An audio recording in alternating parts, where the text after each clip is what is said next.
What's up, everyone? It's your boy Jojo Bonsai, and I'm back with some more. Today, I went to the Museu of Bonsai in Brazil here, Esmeralda, Minas Gerais, and I went to learn black Japanese black pine with Mauro Stemberger from Bonsai Dream, and the class basically went up like this. We had 3 days of class. The early morning, like the first 2 hours of the morning class, would be theoretic, and he would talk about the plants, how they grow, how they evolve, the cycle of the pine, like what to do in every month, and what months to let it grow, and the other half of the year what to do, and everything else. Mostly here in Brazil, we don't have we don't have dormancy because it's really hot, and even more where do I live. So the pine, the black pine, he keeps growing and growing, keep growing and growing, growing and growing. It doesn't rest. I would say it doesn't rest. So it just keep growing. And mostly, what I was doing here was the mikiri, because it's spring here in Brazil. It's like early winter, so it was time to do the to pluck out the needles, the lower bottom needles, to encourage the growth of the top needles. Also, to encourage the candle growth, you know, and the candle growth that would sum up like 1, 2, 3, 4, sometimes five, sometimes six, and most of the time they would encourage the growth of the need of the candles. So if it was more than two candles, we would remove all of them. Even more, the larger ones, we would remove them because they are sucking out the energy of the plant mostly. So you took the longer ones and leave only two smaller. So they would encourage branching, like branching on the sides. So it is better to wire. It's better to do everything basically. So this mostly what we were doing here. So after that, I start cleaning up that gene. We select that branch on the top here because it was gonna be in the back, and there was no need for it. So it was just there, just no purpose. So we just leave it there. So we grab the tool for it to scrape it off and scrape the bark off, and scrape the bark on the lower gene over there. And it was really tiny because this lower gene had glue on it. I don't know why they put glue on it, but they explained to me it's because to let it dry slower, because this gene was made last year, so it was better to do it. After that, we went straight up to wiring. It was really difficult. I had a really difficult time here wiring because I had to wire it up with copper wire, because those pines, they are stronger than most of the trees. And if you wire it up with aluminum wire that I'm using to wire my natives, Brazilian natives here, they are kind of they are not as flexible as black pines. They are stronger. They have a power. They have more power on the branches, on the trunks and stuff. So if you wire with aluminum wire, you need to get a really thick wire to wire it up. So I wired it up with a copper wire because you use thin wires and they don't draw too much attention onto the tree. I learned that as well. But it was really hard to wire it up with the copper wire because once you set it in place, the 2 3 turns that you do to lock them up, they are stuck there. It's really tough to take them off. They got when you move them, they got really strong. So it's recommended for you.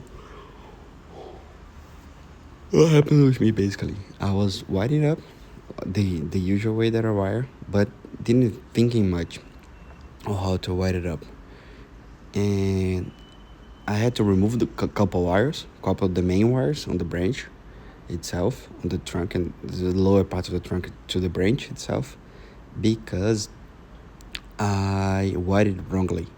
Because sometimes I would wire in the wrong direction. I wired it in the wrong direction, so I had to remove this wire, get another wire, and also excess losing of the wire. I had to get another wire and then wire it up again on the right right rotation, so it would go up because I was writing it up, so it would go down, but we didn't want it to go down as much because we needed to stay in place, that wire mostly, do a little bit of side movement, and you guys are gonna see that in the end. Was mostly this was really tough because I had no much I didn't have much experience with writing, but it was a good experience for me because I learned a lot. But even though I learned a lot, I fell behind. That's why these guys, this Rocky Junior there, and another classmate, was helping me out because it was really tough. And from time, Mauro would come here, come around, and see if everything was going right, everything was right. If I was doing right, if I didn't, he would he would complain, and do it again. And until I learned, basically, it was really tough. Yeah, after you wire all the branches, the main part of the branch, you only left with the bud. And this part of the bud where the needles are, you just need to very thin wire to wire two buds mostly, close to each other, so don't take a lot of wire, and put them, you spread them up, spread them to the sides, and then put them facing forward, like and you and I would say you on like a J. You put them a little bit to below, and then you put them up, the needles facing up, because that's how you get the most efficient luminescence. I think that's the word in English, not sure. The sun go to the plant the most effective way. Mostly is basically this, because the needles, it's where they get the most of the part of the sun, and it's how they grow stronger plants. It's basically this.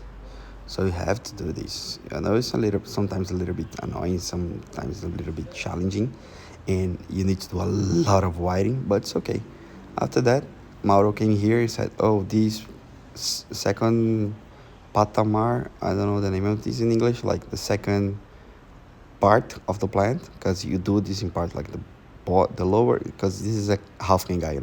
This is the second lower, and then the top of the crown of the plant.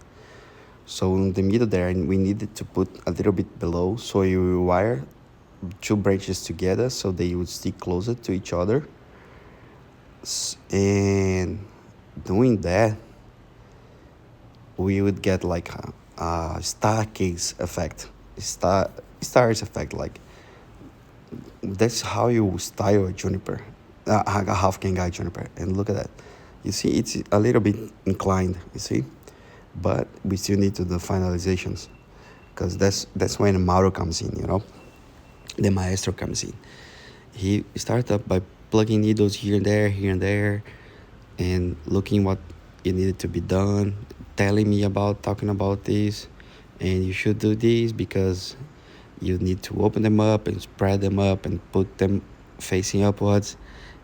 All the needles need to be wired up, because the needles, it's where you show the movement of the tree, and in ways where you give the balance, so it's not such this tree on half can guy doesn't feel like that it's falling apart or falling to the side.